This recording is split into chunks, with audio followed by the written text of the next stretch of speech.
materi, kita bisa menerima materi dengan baik. Silakan kepada ketua kelas untuk memimpin doa. Sebelum kita masuk pelajaran, mari kita berdoa dulu. Doa mulai. Doa selesai. Alhamdulillah. Hari ini ada yang tidak masuk?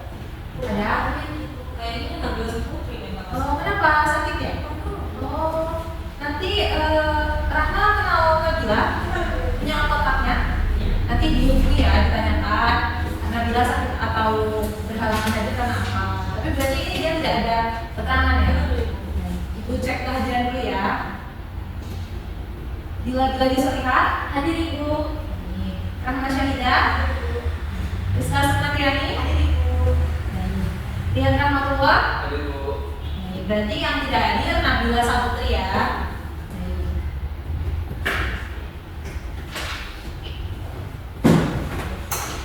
Nah, sebelum kita mulai kegiatan pembelajaran, ada yang tahu minggu lalu kita belajar tentang apa? Saya Bu, Silakan Dila. mengenai misi. Betul sekali. Tapi lebih lengkapnya kita belajar mengenai unsur-unsur dalam teks puisi. Tuh. Nah, ada apa saja unsur-unsur dalam teks puisi? Silakan. Kalau sekarang kalau unsurnya ada dua, unsur intrinsik dan juga ekstrinsik. Baik. Jadi ada unsur intrinsik dan ekstrinsik. Dari unsur intrinsik itu ada apa saja, lihat? Ada unsur itu ada tema, judul, rima, dan verbu. Bagus. Jadi unsur intrinsik itu ada tema, drama, dan lain sebagainya ya. Nah, kalau unsur ekstrinsik, siapa namanya? Rizka ya, Rizka silakan. Ada latar belakang, kemudian ada poin-poinnya Ibu. Nah, poin-poinnya ada apa saja? Nilai-nilai?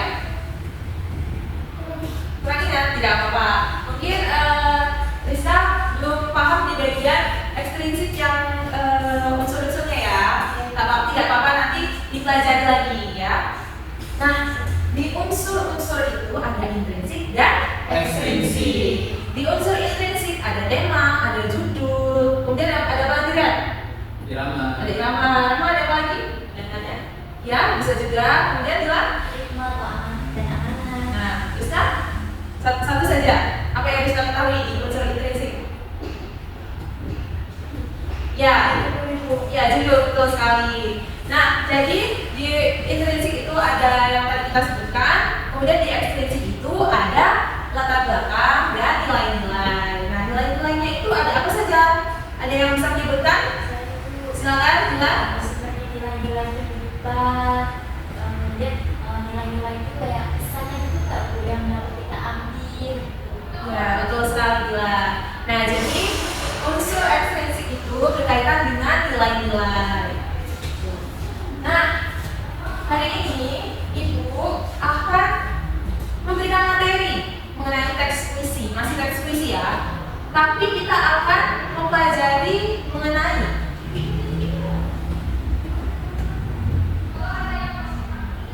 menilai tema dan suasana dalam teks puisi. Ada yang tahu tema itu apa?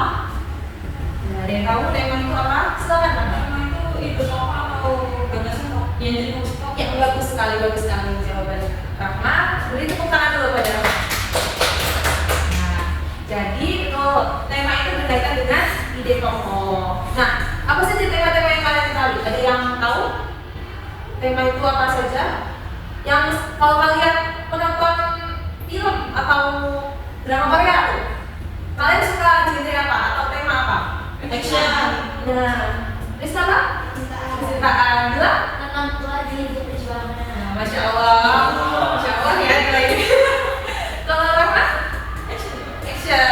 Berarti suka yang yang bertarung berkelahi gitu. Ya, kalau ya komedi, mau jadi komedi ya, stand up komedi.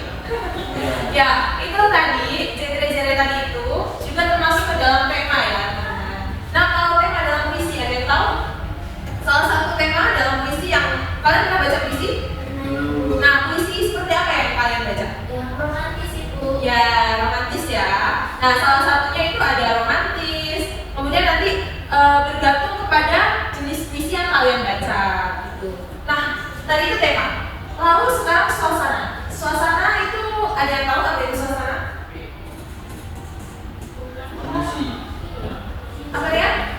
Perasaan. Ya, bagus sekali jawabannya. Tapi mungkin kurang lengkap ya. Jadi kalau suasana itu berkaitan dengan perasaan. Nah, perasaan itu hal yang kita rasakan, ya kan? Kalau kita sedih, kita merasakan apa? Sedih. Nah, kalau lihat putus cinta, apa yang kalian rasakan? Sedih.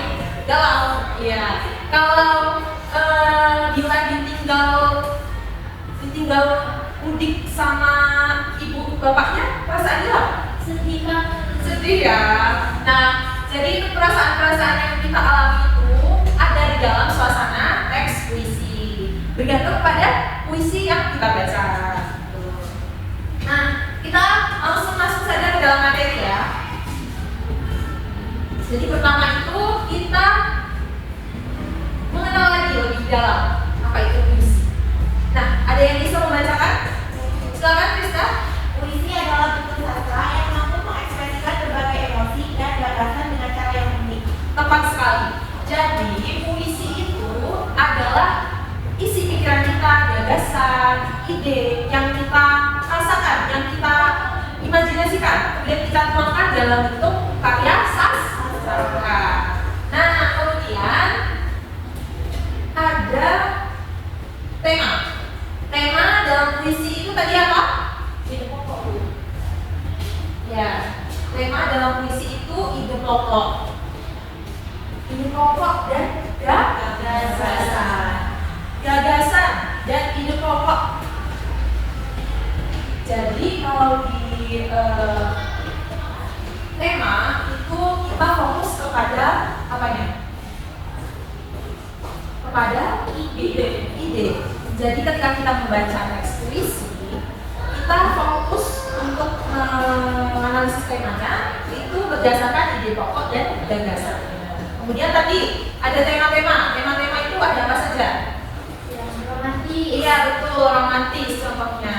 Nah, masih banyak sekali sih tema itu, tetapi dalam puisi cakupannya seperti yang bisa kalian baca ini. Ada ketuhanan, cinta, percintaan, kemudian keindahan alam, politik sosial, perjuangan dan lain sebagainya. Kemudian apa fungsi dari tema? Coba dibacakan, Rahma. Dan fungsi dari tema itu adalah supaya kita itu bisa memperoleh makna yang terkandung dalam puisi.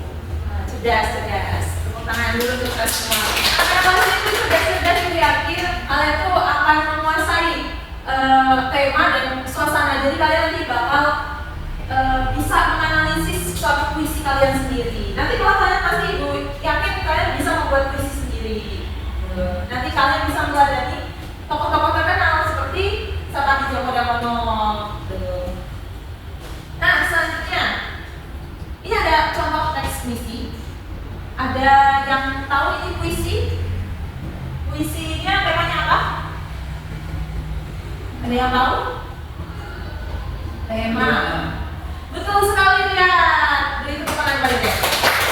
Nah, jadi puisi aku kata Khairil Anwarin bertema perjuangan. Mengapa? Karena dari segi diksinya, dari segi diksi dan kalimatnya itu mengandung kalimat-kalimat yang bertema perjuangan. Seperti contohnya, biar peluru menembus kulitku. Nah, itu bisa kita kategorikan ke dalam tema perjuangan. Nah, selanjutnya itu ada suasana. Suasana merupakan perasaan. Tadi sudah bilang ya, sudah jelaskan bahwa suasana itu berkaitan dengan perasaan. Jadi ketika kalian merasakan rasa sedih, ketika kalian merasakan rasa bahagia saat membaca puisi, itu masuk ke dalam suasana. Selanjutnya, suasana itu berkaitan erat dengan efek yang ditimbulkan puisi. Jadi tadi ketika kalian membaca puisi, kemudian kalian merasa sedih, merasa bahagia, itu termasuk ke dalam suasana. Nah, suasana itu bervariasi juga seperti perasaan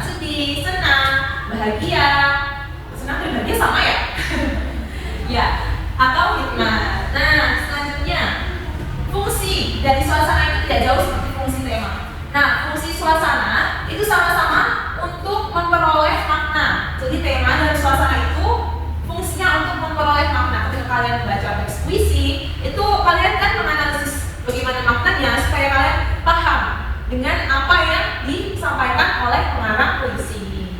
Gitu. Sampai sini ada yang belum paham? Ya, Mas, silakan. Jadi terkait suasana sebenarnya timbulnya itu sekolah atau saat membaca? Ya, baik. Ada lagi yang mau bertanya? Ada yang belum paham? Baik, Rahma. Tidak apa-apa, Rahma belum paham. Nanti Ibu akan jelaskan ya. Jadi suasana yang timbul dalam ketika kita membaca teks puisi itu kita dapatkan setelah kita membaca teks puisi gitu. Jadi ketika Rahma membaca puisi, kemudian Rahma membacanya dengan mendalam, biasanya Rahma akan mendapatkan suasana dalam teks puisi itu. Ketika Rahma membaca puisi, misalnya puisi Aku Ingin karya Sapadi Djoko Damono, ini kan bertemakan percintaan ya.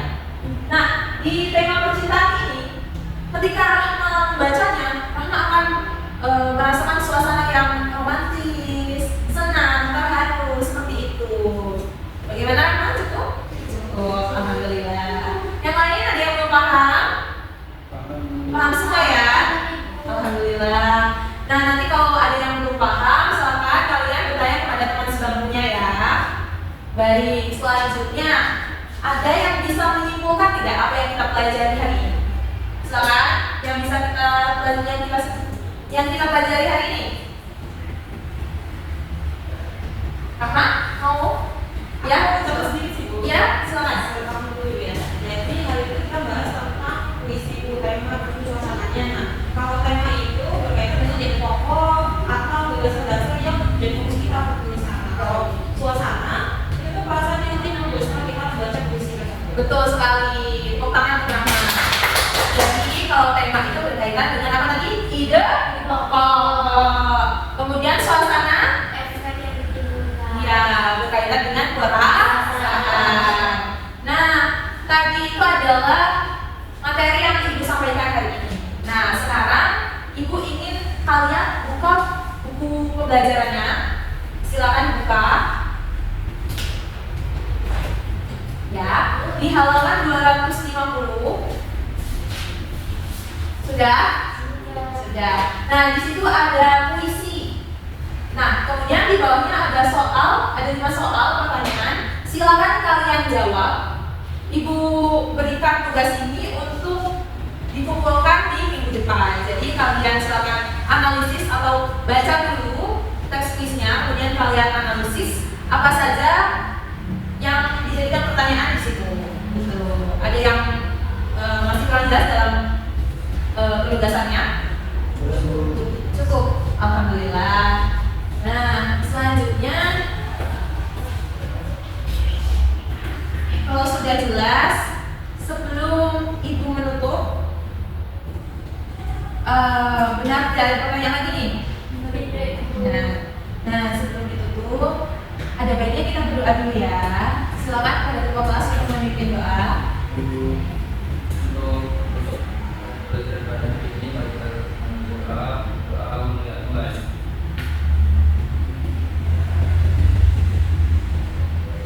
Doa selesai. Nah, itu tadi adalah kegiatan kita pada hari ini. Ibu harap kalian mengerjakan tugasnya dengan maksimal karena deadline-nya masih minggu depan ya saat pembelajaran. Kemudian Ibu harap kalian senantiasa sehat supaya nanti dalam kegiatan-kegiatan berikutnya di pembelajaran kalian dapat menerima informasi dengan baik. Nah, sekian dari Ibu. Apabila ada kurangnya, Ibu mohon maaf. Wassalamualaikum warahmatullahi wabarakatuh. Waalaikumsalam warahmatullahi wabarakatuh. Terima kasih Bu. Sama-sama. Silakan kalau ada yang mau ke kantin. Jangan lupa makan. Jaga kesehatan ya. Ibu. Nah, Ibu pergi dulu. Ya. Assalamualaikum warahmatullahi wabarakatuh. Perkenalkan, saya Rahma Sahida dengan NPM akhir 51 selaku observer lisan dari Saudari Alifia Desinur Aini dengan NPM akhir Hari ini saya akan memaparkan terkait hasil pengamatan saya mengenai keterampilan beliau dalam memberi penguatan dengan topik menilai tema dan suasana dalam teks puisi untuk kelas 10. Dalam memberi penguatan, beliau menggunakan penguatan dalam bentuk penguatan verbal dan juga penguatan non-verbal. Penguatan yang disampaikan oleh beliau saya rasa sudah baik. Beliau menggunakan penguatan verbal seperti kata benar, bagus sekali. Kemudian penguatan non-verbalnya itu seperti berupa mimik dan gerakan badan atau gestur badan. Kemudian itu penguatan dengan cara mendekati siswa sehingga beliau tidak hanya monoton berada di tempat, tetapi juga mendekati siswa sesekali. Setelah itu beliau memberikan penguatan berupa simbol seperti memberikan tepuk tangan guna mengapresiasi siswa saat pembelajaran. Setelah itu beliau juga dalam penggunaannya beliau memberikan penguatan tidak hanya kepada perorangan, tetapi juga beliau memberi penguatan kepada keseluruhan siswa yang ada dalam pembelajaran. Setelah itu terkait prinsip penggunaan, beliau dalam penyampaian penguatan menggunakan kehangatan, keantusiasan, kebermaknaan, dan yang paling utama adalah menghindari penggunaan respon negatif kepada siswa ketika pembelajaran. Setelah itu terkait kekurangan, ketika penyampaian itu beberapa kali menggunakan kata atau nah seperti itu. Sekian, terima kasih. Wassalamualaikum warahmatullahi wabarakatuh.